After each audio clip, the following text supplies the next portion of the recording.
Iran ने साबित कर दिया है कि वो वाकई एक मुसलमान है, उनमें जज्बा है। जंगों का एंड सुलह ही होता है, लेकिन ये इतने बेगुनाह मुसलमानों को या बेगुनाह इंसानों को मरवाना कोई हिकमत अमली नहीं है। ये दुनिया अब जंगों की मुकम्मल नहीं हो सकती, क्योंकि जब भी जंग छिड़ेगी तो ये बहुत सारे लोगों का नुकसान होगा। मुस्लिम दुनिया के लिए तो सबसे ज़्यादा ख़तरनाक ही अमेरिका नहीं है, इसराइल है। इसराइल पे अटैक जब ईरान ने किया तो इमीडिएटली जंग बंदी किया इन्होंने, क्योंकि यहाँ लॉस हो रहा है उनको, इसराइल को। माइट इज़ राइट, जो ताकतवर होगा वो तो अपना आप दिखाएगा। तुम खुद लड़ रहे हो और सुलह का पैगाम कैसे दे सकते हो? नहीं दे सकते। इट इज़ नॉट सुलह, नहीं है ये, मैं इसको सुलह नहीं कहता। फ़लस्तीन का बदल सब मुसलमान मिलकर ले और इसराइल और यहूदी जो अमेरिका वाले हैं उनको शिकस्त फास्ट दें। अमेरिका भी अगर बीच में आ जाएगा ना तो इंशाल्लाह ताला जीत ईरान की होगी। अमेरिका ने भी हमला करके देख लिया। जब मिडिल ईस्ट में अमेरिका के फौजी अड्डों को ख़तरा हुआ तो फिर ट्रंप ने कहा जी जंग बंदी, जंग बंदी।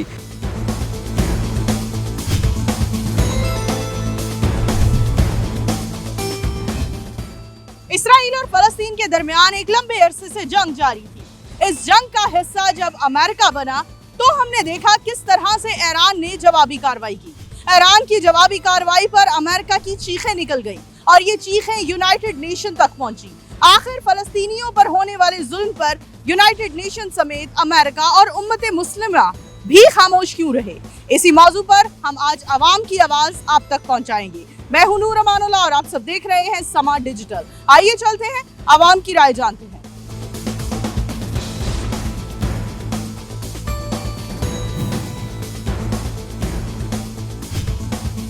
ईरान और इसराइल की जंग की सूरत हाल में अमेरिका कूद पड़ा और अमेरिका ने सीज़ फायर करवा दिया। इस पर क्या इज़हार ख्याल करेंगे? पहले तो मैं ये कहता हूँ जंग किसी मसले का हल नहीं है। ये अच्छी बात है, सीज़ फायर होगा। दोनों तरफ से जो भी इन्होंने फायरिंग की या मिज़ाइल इन्होंने मारे या उन्होंने मारे, नुकसान अवाम का हुआ है। ईरान ने अपने आर्मी चीफ मरवा लिए, सारे साइंसदान मरवा लिए, सब कुछ मरवा लिया और बिल आखिर बैठ के तो सुलह कर ली। जंगों का एंड सुलह ही होता है, लेकिन ये इतने बेगुनाह मुसलमानों को या बेगुनाह इंसानों को मरवाना कोई हिकमत अमली नहीं है। कतर पे हमला कर दिया, ये कोई जवाज़ नहीं था। जहाँ से वो जो रास्ता इख्तियार किया है, जो अड्डे इंडिया के इस्तेमाल किए हैं, आप वहाँ मारते। असल ताकत आपकी वहाँ लगनी चाहिए थी कि यार यहाँ से उड़ के उन्होंने हमारी एटमी तनसीबात पे हमला किया। इंडिया के ख़िलाफ़ तो एक लफ्ज़ भी नहीं वो बोले। इंसानी हमदर्दी यही है कि चले कम से कम बेगुनाह इंसान मरना बंद होंगे जाएंगे और चाहिए कि दोनों क़ुव्वतों के इसके ऊपर अमल दरामद कराएं। ये दुनिया अब जंगों की मुकम्मल नहीं हो सकती, क्योंकि जब भी जंग छिड़ेगी तो ये बहुत सारे लोगों का नुकसान होगा। आपको नहीं लगता फ़लस्तीन में जंग बंदी की आवाज़ उठानी चाहिए थी ईरानियों को? जंग बंदी का मुआहदा करना ही था तो उसमें फ़लस्तीन को भी स्टेक बना लेते। कतर को चाहिए था कि आप अगर जंग बंदी करवा रहे तो आप उसमें फ़लस्तीन का इशू पहले नंबर पर रखें, क्योंकि वो बेसरो सामान है। ईरानियों को क्या मैसेज देना चाहिए? ईरानियों को यही मैसेज देना चाहता हूँ कि मुत्तहदा रहें और कम से कम सबसे पहले गज़ा को इसराइल से बचाएं, फिर डील करें उनके साथ, वरना कोई फ़ायदा नहीं है, फिर अटैक करेंगे। इसराइल भी धोखेबाज है, अमेरिका भी धोखेबाज है। इसराइल की ही चीखें आखिर यूनाइटेड नेशन तक क्यों पहुंची और जंग बंदी करवा दी गई? फ़लस्तीनियों की चीखें क्यों ना सुनी गई यूनाइटेड नेशन में? ये सारा धोखाबाज है, सब दुबक पता है, कोई काम नहीं कर रहा। वो फ़लस्तीन पे कितना जुल्म हो रहा है, किसी ने कुछ नहीं किया था। ईरानियों को, फ़लस्तीनियों को कोई पैगाम देना चाहेंगे? ईरान जिंदाबाद है। ईरान ने जो किया बेहतर किया, उसने हक अदा किया मुसलमान होने का।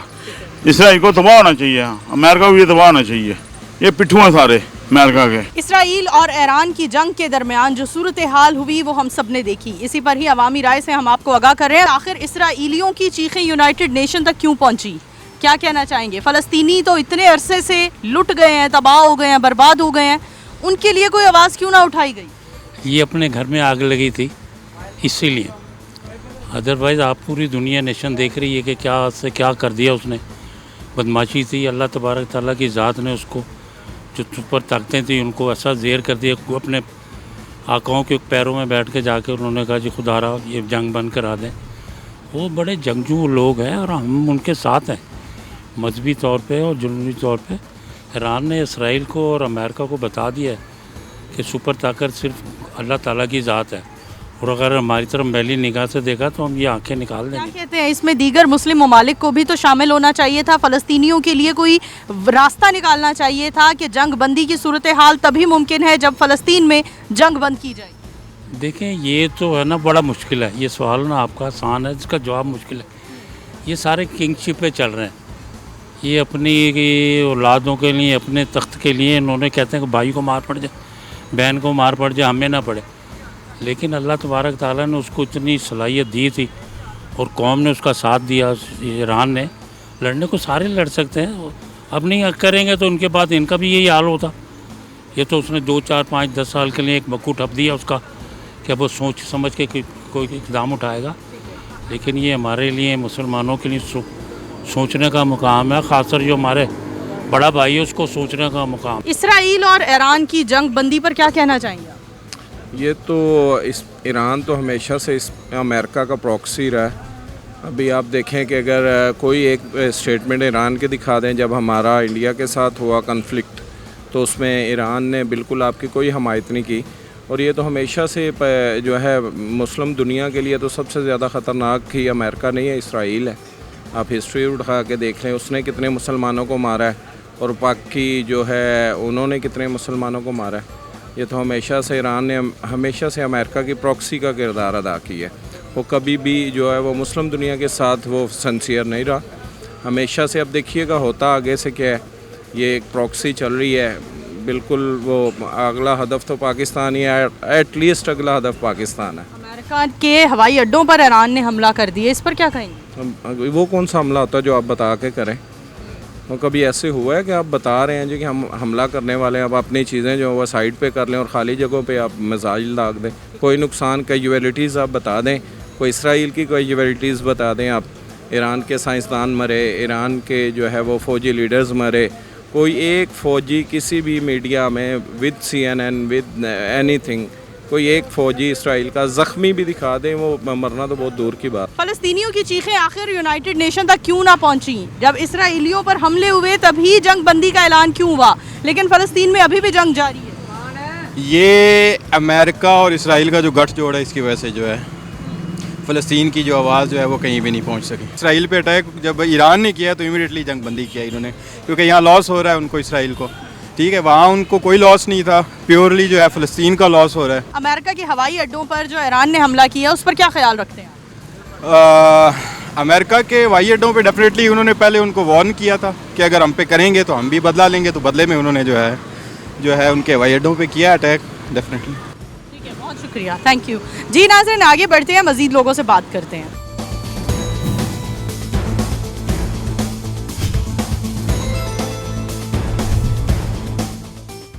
कहना चाहेंगे, इसराइलियों की चीखों पर यूनाइटेड नेशन ने जंग बंदी करवा दी, लेकिन फ़लस्तीनियों का अभी भी वही हाल है। बिल्कुल ऐसे ही है। ये इस पे तो अभी जो मेन पर्पस था मुसलमानों पे जो उन्होंने जाहिरियत की है इसराइल ने, वो तभी भी बंद नहीं हुई।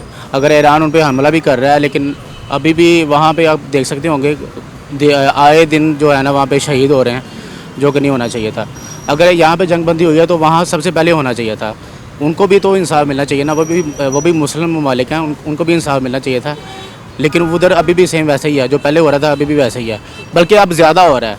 वहाँ पे जुल्म अब ज़्यादा हो रहे हैं, और जितने भी हमारे मुस्लिम ममालिक हैं उनको चाहिए कि ये चीज़ को देखें और उस पर भी वो टेकअप करें, जो कि होना चाहिए। ईरान ने डट के मुकाबला किया है उसका, और उस लानती के लिए इसको सबक सिखाया है। उम्मत मुसलमान को शर्म आनी चाहिए, इकट्ठे हो जाएं और फ़लस्तीन का मसला हल करवाए बगैर जंग बंद करनी नहीं चाहिए। बस मुसलमान का जज्बा जिहाद है या वो नहीं। लेकिन ये जंग शुरू भी तो फ़लस्तीन की वजह से नहीं हुई थी, और बंद भी फ़लस्तीन की वजह सामने रखे बिना की जा रही है। होना अब तो, लेकिन अब तो सब कुछ उजागर हो गया, सब कुछ सामने आ चुका है ना। अब तो इसका मसला, इसके लिए शर्त ही यही होनी चाहिए कि फ़लस्तीन का मसला हल हो, सारे इकट्ठे हो जाएं। इनको अभी शर्म आ जानी चाहिए, अब कोई गैरत जाग जानी चाहिए, सारे उसके साथ। अब ईरान ने साबित कर दिया है कि वो वाकई एक मुसलमान है, उनमें जज्बा है, मुसलमानियत है, यहाँ मुनाफिकत नहीं है। इसलिए उनके साथ जुड़ना चाहिए और उसके लिए यही आवाज़ उठानी चाहिए कि फ़लस्तीन का मसला हल हो, तब ही जाके जंग बंदी होगी। नहीं तो हम ठीक है, जो चल रहा है चलने दें। फ़लस्तीन में जंग जारी है, उसके खिलाफ कोई आवाज़ नहीं उठा रहा, क्या कहेंगे? इसलिए कि मुसलमान कमज़ोर हैं इस वक्त, टेक्नोलॉजी में पीछे रह गए, साइंस से दूर रहे हैं इस वजह से। और ये तो है रूल दुनिया का कि माइट इज़ राइट, जो ताकतवर होगा वो तो अपना आप दिखाएगा फिर। सर आखिर फ़लस्तीनियों की आवाज़ क्यों ना पहुंची यूनाइटेड नेशन तक और जंग बंदी का ऐलान अभी तक ना हो सका, लेकिन इसराइल के हवाले से अमेरिका कूद पड़ा और जंग बंदी का ऐलान कर दिया। इस पर क्या ख्याल रखते हैं आप? असल में ये एक बहुत पॉलिटिकल इशू भी है और ये एक मजहबी इशू भी है, ठीक है। और अगर हम इसराइल की स्ट्रेटजी और अमेरिका की स्ट्रेटजी को समझें तो ये बहुत आसान बात है। वो इसलिए ऐसे कि अगर आप देखें कि अगर अमेरिका दूर बैठ के किसी को सपोर्ट करना चाहता है तो उसने पहले से तैयारी की होती, जबकि इसराइल ने उसकी तैयारी उस लेवल की नहीं थी, ठीक है। ये एक डिप्लोमेटिक चीज़ है। अगर आप इसको समझें तो ये है कि ये सुलह वगैरह नहीं हुई तो ना इसको सुलह का नाम देना चाहिए। जो लड़ रहा होता है वो सुलह नहीं करता। अगर थर्ड पार्टी आगे कोई सुलह करवाती है तो हम कहते हैं ये सुलह है। तुम खुद लड़ रहे हो और सुलह का पैगाम कैसे दे सकते हो? नहीं दे सकते। इट इज़ नॉट, सुलह नहीं है ये, मैं इसको सुलह नहीं कहता। ये इनके झांसे में मत आएँ। ठीक है, बहुत शुक्रिया जी। नाज़रीन, पाकिस्तानी अवाम का ये भी कहना है कि जो जंग बंदी की सूरत हाल को नाम दिया जा रहा है सुलह का, ये सुलह नहीं है। एक बार फिर मुमकिन है कि इसराइल दोबारा हमला करे मुस्लिम ममालिक पर, और उस सूरत हाल में हम फिर क्या करेंगे? आगे चलते हैं, मजीद लोगों से बात करते हैं।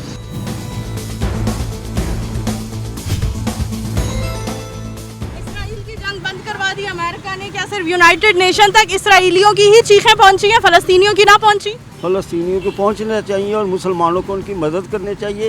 ईरान वाले भी अच्छे हैं, इराक वाले भी अच्छे, मुसलमान सब अच्छे हैं, मगर अच्छे उस वक्त हैं जब इत्तेहाद पैदा करेंगे, मुसलमान की मुसलमान मदद करेगा, उस वक्त अच्छे होंगे। हम तो कहते हैं कि फ़लस्तीन का बदल सब मुसलमान मिलकर लें और इसराइल और यहूदी जो अमेरिका वाले हैं उनको शिकस्त फासद दें।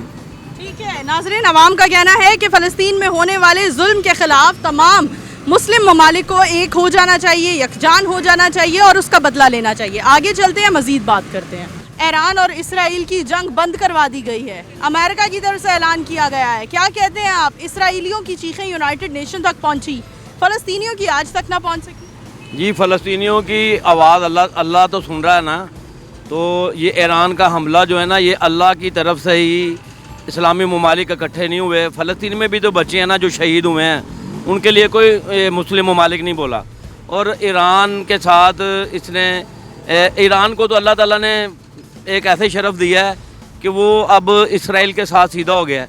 अमेरिका क्या सारे जो यहूद मुल्क सारे इकट्ठे भी हो जाए ना, तो इंशाल्लाह ताला फ़लस्तीन का जो बच्चे का खून है ना, वो रायगा नहीं जाएगा। क्या कहते हैं? फ़लस्तीनियों की तो आवाज़ जंग बंदी की एक शर्त रखनी चाहिए थी ईरान को, जो नहीं रखी कि फ़लस्तीन में जंग बंद होगी, सिर्फ उसी सूरत हाल में ईरान जंग बंदी करेगा। ऐसा तो कुछ ना हो सका। नहीं जी, ये सारा जो है ना, ये पूरी प्लानिंग से है। अमेरिका और इसराइल एक है। इंडिया ने पाकिस्तान के साथ पंगा डाल के देख लिया है, क्योंकि हम मुसलमान हैं। शहादत तो हर बंदा जो मुसलमान चाहता है कि मैं शहीद हो जाऊं, तो ये तो कुरान में भी लिखा हुआ है। लेकिन ये जो यहूद है, ये जो हमारे हिंदू, ये जिन्होंने हमारे साथ किया था, तो उनको इस चीज़ का पता लगा। इसराइल को भी पता है कि अगर मैं पाकिस्तान के साथ या ईरान के साथ अब अगर पंगा करूँगा तो अमेरिका भी अगर बीच में आ जाएगा ना, तो इंशाल्लाह ताला जीत ईरान की होगी। ये जो जंग बंद करनी थी तो हो ही क्यों है? पहले क्यों वार की है?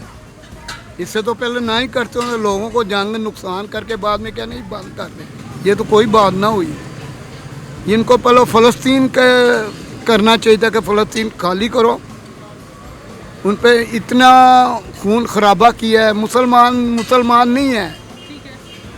इनको जब जाएंगे ना आगे, आपको नहीं लगता मुस्लिम ममालिक को एक हो जाना चाहिए था? बिल्कुल होना चाहिए। एक होएंगे तो ही होगा ना। वो देखो एकदम हो गया कि नहीं, इसराइल के पीछे आ गया। बदमाशी वाला ही काम है ना, आगे लगाकर फिर पीछे करके। जो अगर ईरान को मार पड़ती तो फिर उसने आना ही नहीं था।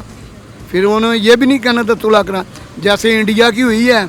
इंडिया को कहते रहे ना ना ना ना, नहीं बात आया। अल्लाह ने हिम्मत दी इनको, हमारी पाक फौज को, जिंदाबाद। तो अल्लाह ने ऐसा काम दिखाया है, वो देखो फिर अमेरिका की बंद कर दो। जो अगर इनको पड़ती तो अमेरिका कभी। हर जंग बंदी का ऐलान करने डोनाल्ड ट्रंप ही क्यों आता है, अमेरिका ही क्यों आता है? ये अमेरिका है, ये बदमाश है, बदमाशी करता है। ये बदमाश होता है ना कोई अपने इलाके का, वो सारों को बदमाश उसके ऊपर होते हैं ना, उसको कहता है ये काम नहीं करना। पहले कहेगा लड़ो, इसको मारो। जो वो आप मरने पे आए तो फिर उसको कहने बंद कर दो। ईरान और इसराइल की जंग में भी अमेरिका ने सीज़ फायर का ऐलान किया। क्या कहते हैं, हमेशा अमेरिका ही सीज़ फायर का ऐलान क्यों करता है, जैसे पाकिस्तान और भारत की जंग में अमेरिका ने सीज़ फायर का ऐलान किया? जी ये तो ऐसा है कि पहले अमेरिका कहता है कि ठीक है, इशारा देता है कि ठीक है करो। इसराइल को पहले गज़ा पे उसने बमबारी की, गज़ा तबाह किया, तो जैसे ही गज़ा से फारिग उसने कहा अब मैं ईरान के ऊपर वॉर करूं। ईरान से उसको ख़तरा था, तो ईरान में वो रजीम चेंज करने के इरादे में वो न्यूक्लियर बहाना बना के वो आगे आके हम यहाँ पे इनके पास एटम बम है, एटम बम बना रहे हैं तो हमें ख़तरा है। जबकि एटम बम तो वो इराक़ के पास से भी नहीं निकले थे, तो बमबारी की। उसको अंदाज़ा नहीं था कि आगे से जवाब कैसा आएगा। जब मुंह तोड़ जवाब उनको मिलना शुरू हुआ तो फिर अमेरिका ने धमकी लगाई। अमेरिका ने भी हमला करके देख लिया। जब मिडल ईस्ट में अमेरिका के फ़ौजी अड्डों को ख़तरा हुआ तो फिर ट्रंप ने कहा जी जंग बंदी। मतलब कि अब ज़रा अच्छी तरह इसराइल को उसके मतलब जंगी जुनून का बुखार उतरने देते तो फिर जंग बंदी होती। अब मेरा ख्याल है कि ये जंग बंदी नहीं हुई, ये वक्ती तौर पे जंग रुकी है। इसराइल फिर ईरान के ऊपर हरकत करेगा और मेरा ख्याल है फिर ईरान जवाब देगा। इसराइल की तरफ से ये भी बयान दिया गया था कि अगला निशाना हमारा पाकिस्तान होगा। आपको लगता है पाकिस्तान अगर खामोश रहता है, ईरान का साथ नहीं देता है, तो अगला निशाना पाकिस्तान भी हो सकता है? जी वो इसराइल की तो 1989 में भी उसने कोशिश करके देख ली थी कोहटा के ऊपर हमला करने के लिए, हमला नहीं कर सका था। ये उसका ख्वाब ज़रूर होगा मगर ताबीर नहीं हो सकेगी पाकिस्तान को एटमी क़ुव्वत ख़त्म करने में। तो बिल्कुल पाकिस्तान को बल्कि पूरे मुस्लिम दुनिया को ईरान का साथ देना चाहिए। बहुत शुक्रिया, थैंक यू सो मच। जी नाज़रीन, यहाँ हमने अवामी राय से आपको आगाह किया। अवाम का यही कहना है कि एक मुस्लिम मुल्क होने की हैसियत से पाकिस्तान को भी ईरान का साथ देना चाहिए और इसके साथ साथ फ़लस्तीन की जंग बंदी के लिए भी आवाज़ उठानी चाहिए। इसी के साथ अपनी होस्ट नूर अमानुल्लाह को दीजिए इजाज़त। दोबारा हाजिर होंगे, तब तक के लिए अल्लाह हाफ़िज़।